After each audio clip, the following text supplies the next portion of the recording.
Le prolétariat qui a été mis au travail de force par l'État français, ça a aussi toujours été les coloniser.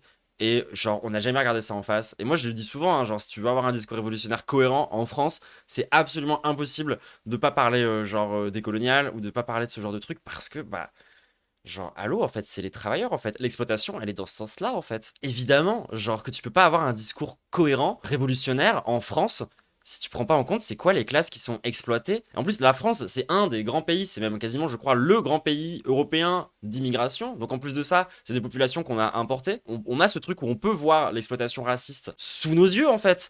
Genre, en France, c'est vraiment quelque chose dont il faut que les gens prennent conscience, en fait. C'est pas normal du tout. D'autant plus que pour moi, ça a du sens aussi d'un point de vue de la lutte politique, y compris stratégique. Genre, essayer d'être des coloniaux conséquents, ça veut dire lutter aussi contre des gens comme Bolloré, en fait. Les gens, si l'extrême droite aujourd'hui elle est puissante et si l'extrême droite aujourd'hui elle est financée et qu'elle a du pouvoir, c'est parce qu'elle a intérêt à défendre le postcolonialisme et le néolibéralisme qui lui permettent de continuer justement l'exploitation raciste du monde. Et si les médias d'extrême droite sont tous financés par des milliardaires, c'est pas pour rien, hein. Genre, ça a un sens politique, sociologique, c'est hyper cohérent. Si jamais on va vers la décolonisation, c'est aussi vraiment rendre ces puissances-là plus faibles et c'est enlever du pouvoir à l'extrême droite en fait. Littéralement, hein.